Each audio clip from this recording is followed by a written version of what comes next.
بسم اللہ الرحمن الرحیم۔ یہ دو بہنیں تھیں، مومنہ اور عظمیٰ۔ دونوں میں ایک ہی سال کا فرق تھا۔ ہم سب چھٹی کلاس میں تھیں۔ ایک روز میں ان دونوں کے ہمراہ گڑیا کھیل رہی تھی کہ ان کا بھائی عبدالمنان آ گیا، جس کو سب مانی کہتے تھے۔ وہ ہمارے ساتھ بیٹھ کر کھیلنے لگا۔ مجھے برا لگا۔ اسی وقت مانی کی شکایت میں نے اس کے ابو سے کر دی، جو گھر میں ہی تھے۔ انکل نے مانی کو بہت ڈانٹا کہ اتنے بڑے ہو گئے ہو اور لڑکیوں کے ساتھ گڑیا کھیلتے ہو، شرم نہیں آتی؟ غرض اتنی ڈانٹ پڑی کہ مانی کی آنکھوں میں آنسو آ گئے۔ اب وہ ناراض ہو گیا اور مجھ سے جلنے لگا۔ وقت گزرتا گیا اور ہم چاروں میٹرک میں آ گئے۔ جب میٹرک کا رزلٹ آیا تو میں اخبار لے کر ان کے گھر گئی۔ مانی نے بھی میٹرک کا امتحان دیا تھا۔ اخبار دیکھ کر اس کا چہرہ دمکنے لگا۔ وہ میرے ہاتھ سے اخبار لے کر رزلٹ دیکھنا چاہتا تھا۔ میں سمجھ گئی کہ وہ کیا چاہتا ہے۔ تبھی میں نے ترس کھا کر پوچھا، مانی اپنا رول نمبر بتا دو۔ میں اور وہ اپنا رول نمبر دیکھنے لگے، ساتھ میں مومنہ اور عظمیٰ بھی۔ میں ایک پرچے میں رہ گئی تھی، جبکہ وہ تمام پرچوں میں پاس ہو گیا تھا۔ میرا چہرہ اتر گیا۔ وہ تسلی دینے لگا۔ اس کی تسلی سے میرا دکھ ہلکا ہو گیا۔ یوں دشمنی دوستی میں بدل گئی اور پھر رفتہ رفتہ ہماری دوستی کسی اور جذبے کے تابع ہو گئی، جس کا مومنہ اور عظمیٰ کو بالکل بھی پتہ نہیں تھا۔ میٹرک کے بعد میں نے ان کے گھر ہر روز کا آنا جانا بند کر دیا۔ تبھی مانی مجھے روز شام کو اپنے چھوٹے بھائی کے ہاتھ پان بھجوانے لگا، کیونکہ میں نے مومنہ سے کہا تھا کہ بھائی میں تو تمہارے گھر پان کھانے آتی ہوں، اب جلدی نہیں آ سکتی تو ایک پان بھجوا دیا کرو۔ مانی پان 10 روپے کے نوٹ کے ساتھ کاغذ میں لپیٹ کر بھیجتا تھا۔ تبھی میں نے ایک روز اس کے بھائی کے ہاتھ نوٹ واپس کر دیے اور ساتھ میں ایک گلک بھی بھجوا دی، جس پرچے میں اس نے کئی نوٹ لپیٹ کر بھیجا تھا۔ اس پر لکھ دیا کہ پان بھیجنے کا شکریہ، لیکن آئندہ پان کے ساتھ نوٹ کو واپس مت بھیجنا۔ میں تم کو گلک بھجوا رہی ہوں، میرے نوٹ اس میں جمع کرتے جاؤ، کبھی کام آئیں گے۔ اس نے ایسا ہی کیا۔ میں اس کے گھر گئی تو اس نے کہا کہ میں ہر روز تمہارے نوٹ تمہارے بھیجے ہوئے ڈبے میں ڈال دیتا ہوں۔ اب دیکھیں گے کہ کتنی دولت جمع ہو پاتی ہے۔ اس روز سے ہمارے لگاؤ کی گاڑی ذرا تیز رفتاری سے چل پڑی۔ مانی کے گھر کا ماحول اتنا سخت تھا کہ وہ اپنی اور میری شادی کی بات اپنے والدین سے نہیں کر سکتا تھا۔ اگر اس کے باپ کو پتہ چل جاتا کہ وہ مجھ سے اپنی پسند کی شادی کرنا چاہتا ہے تو وہ یقیناً مانی کو الٹا لٹکا دیتے۔ ادھر میرے والدین میری شادی کی باتیں کرنے لگے تھے اور میری منگنی میرے ماموں زاد سے طے کرنے والے تھے۔ جب میں نے اپنے گھر میں یہ حالات دیکھے تو مانی کو کہا کہ تم جلدی رشتہ بھیجو ورنہ میں کسی اور کی ہو جاؤں گی۔ اس نے اپنے ایک دوست شوکت سے مشورہ کیا، جو ان کے پڑوس میں رہتا تھا۔ وہ بھی ہماری طرح کا نادان اور ناسمجھ لڑکا تھا۔ اس نے اپنے ایک دوست شہراز سے مشورہ کیا، جس کے پاس گاڑی بھی تھی۔ وہ کہنے لگا، ان دونوں کو وقت ضائع کیے بغیر جلد از جلد شادی کر لینی چاہیے، ورنہ یہ عمر بھر ایک دوسرے سے نہ مل سکیں گے۔ لیکن یہ شادی کر کے جائیں گے کہاں اور گھر سے کیسے نکل پائیں گے؟ یہ تم مجھ پر چھوڑ دو اور مانی سے کہو کہ اس کے لیے ہماری اور تمہاری جان بھی حاضر ہے۔ آخر دوست کس دن کے لیے ہوتے ہیں؟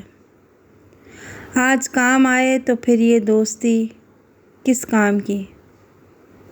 جب دوستوں نے ہمت دی تو مانی میری خاطر عشق کے گھوڑے پر سوار ہو کر سولی چڑھنے کو تیار ہو گیا۔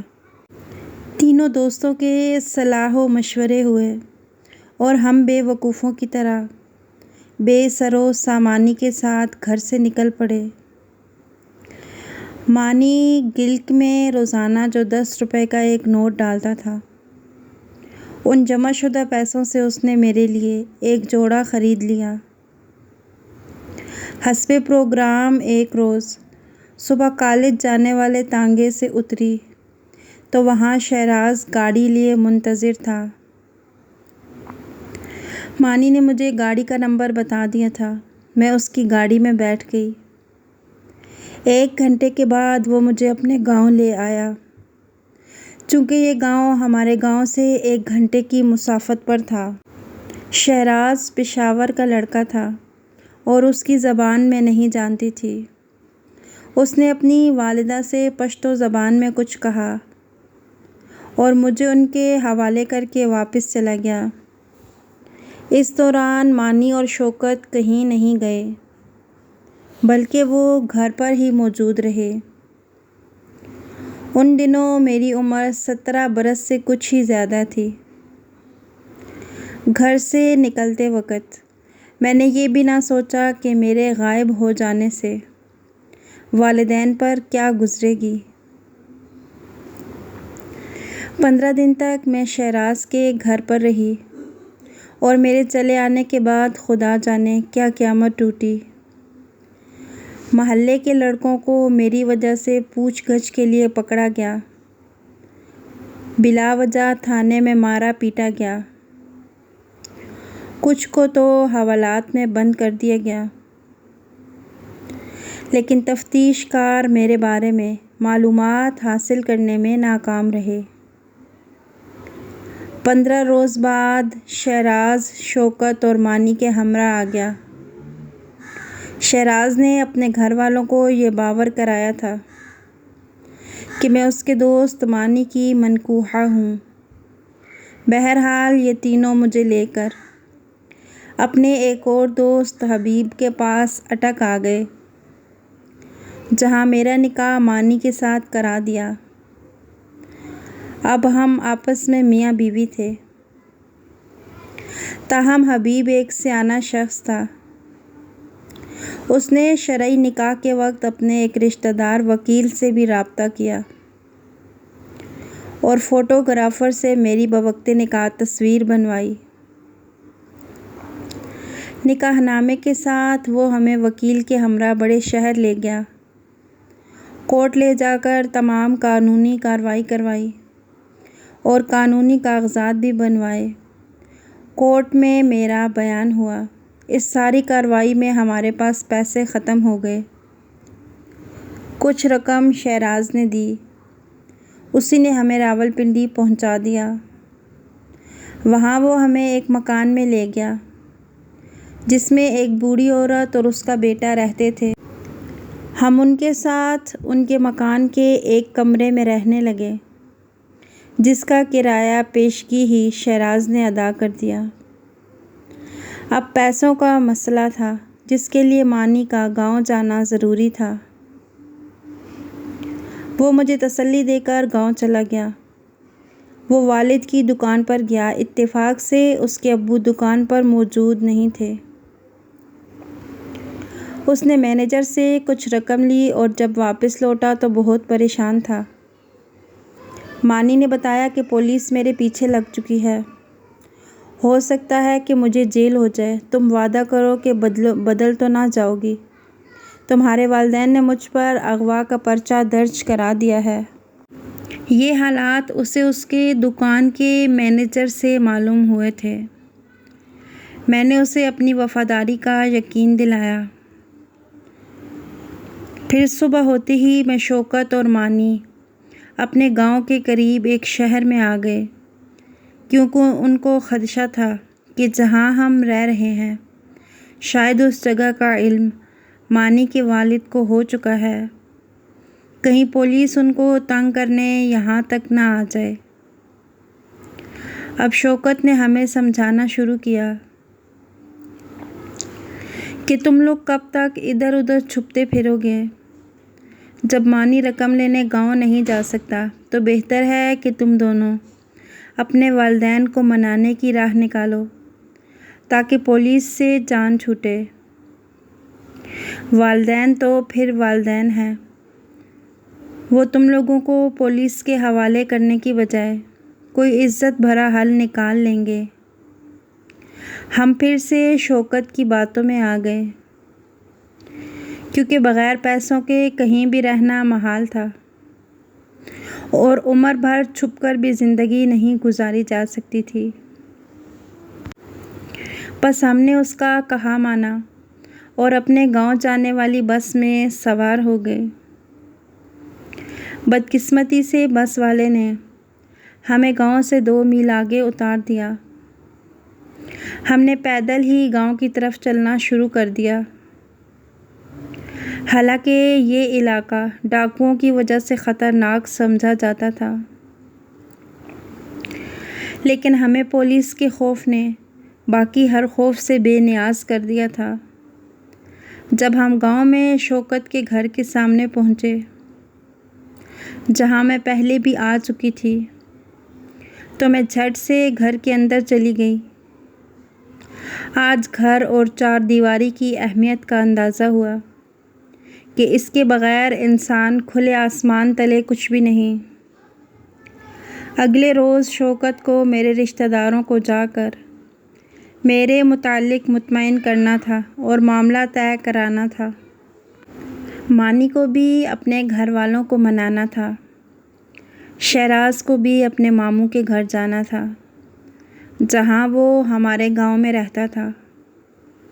اب یہ تینوں مجھے شوکت کے گھر چھوڑ کر اپنی اپنی منزل پر روانہ ہو گئے۔ شوکت کا یہ گھر اس کے دادا مرحوم کا تھا جو کچھ عرصے سے خالی پڑا ہوا تھا۔ ساری منصوبہ بندی دھری رہ گئی۔ مانی جو اپنے والدین کو منانے گیا تھا وہ پھر واپس نہ آ سکا۔ البتہ 2 دن بعد پولیس نے پورے گاؤں کو گھیرے میں لے لیا۔ پولیس کے ساتھ میرے چچا زاد بھائی، میرے بہنوئی اور علاقے کا ایک معزز شخص بھی تھا۔ مجھے اس قدر مار پڑی کہ میں اپنے وعدے اقرار سب بھول گئی۔ میرا ذہن کوئی فیصلہ نہیں کر پا رہا تھا کہ میں کیا کروں۔ مجھے یہ بھی پتہ چلا کہ پولیس مانی کو گرفتار کر کے لے آئی ہے اور اس پر تشدد بھی خوب ہوا ہے۔ 5ویں روز مجھے سول کورٹ میں پیش کیا گیا تو میں نے پولیس اور والدین کے خوف کے مارے ایک بالکل بھری ہوئی کیسٹ کی طرح بولنا شروع کر دیا، جو میرے اپنوں نے مجھے سکھایا تھا۔ میں وہی باتیں کہہ رہی تھی اور ہر طریقے سے مانی، شوکت اور شہراز کو مجرم ثابت کر رہی تھی۔ مجھ سے یہاں تک بیان دلوایا گیا کہ ان سب نے میرے ساتھ زیادتی کی ہے، حالانکہ مانی سے میرا نکاح ہوا تھا اور باقی سب نے مجھے ایک بہن کی طرح رکھا تھا اور ایک میلی نظر تک مجھ پر نہیں ڈالی تھی۔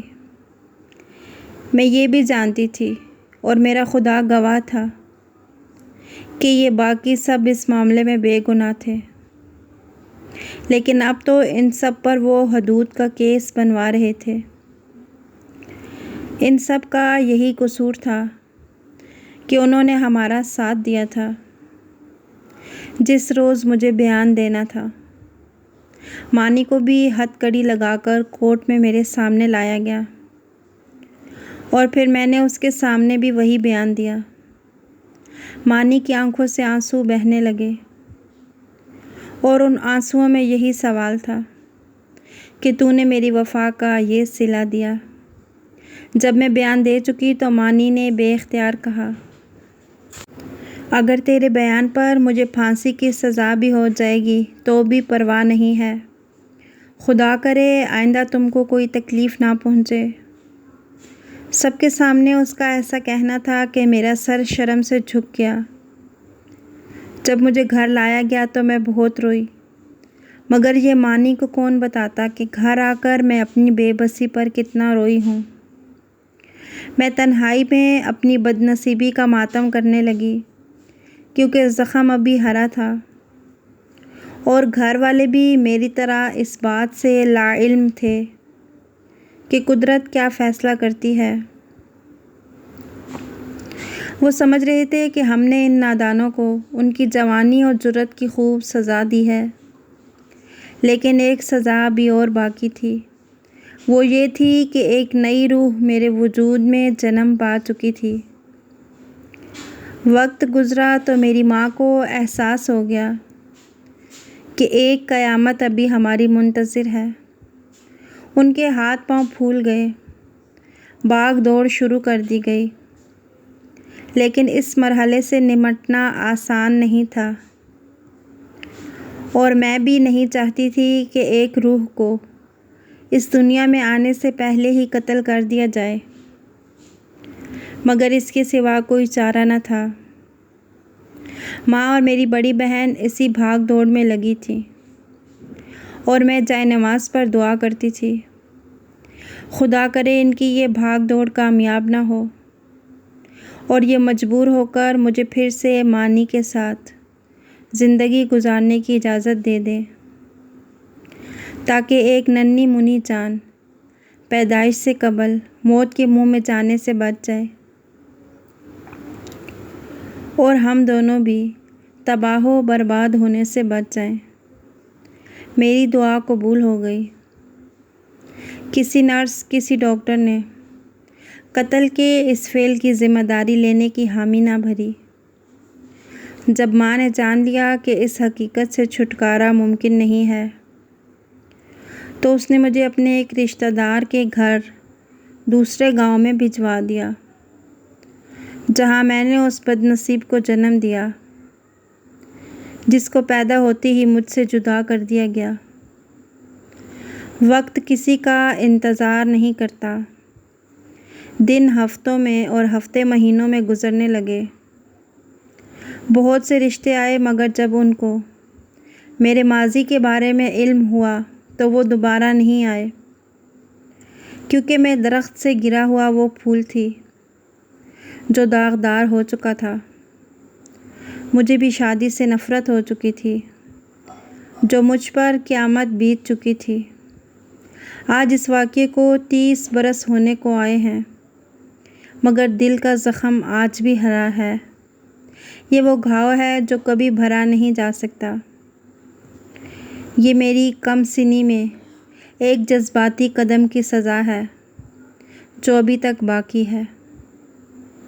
سوچتی ہوں اگر ہمارے گھر والے ہمیں معاف کر دیتے اور ہماری کورٹ میرج کو تسلیم کر لیتے تو یوں ہم برباد نہ ہوتے، اور ہماری بچی بھی ایسے ہی رول نہ جاتی، جس کے مستقبل کا سوچ کر میرے دل میں درد کی لہریں اٹھنے لگتی ہیں کہ خدا جانے میری بچی کو انہوں نے کس کو سونپا ہے۔ اتنی سزا پا لینے، اتنا عرصہ گزر جانے کے بعد بھی لوگ اس واقعے کو نہیں بھولے۔ اب بھی وہ لوگ جو ماضی کے اس واقعے کو جانتے ہیں میری طرف انگلیاں اٹھا دیتے ہیں۔ میری خطا کو معاف نہیں کیا۔ میں آج بھی مجرم ہوں۔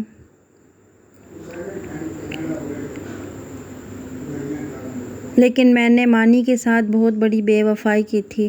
سچ ہے، دنیا کی محبت لافانی ہے، اور اس میں سچ نہیں ہے۔ اصل محبت اللہ کی محبت ہے۔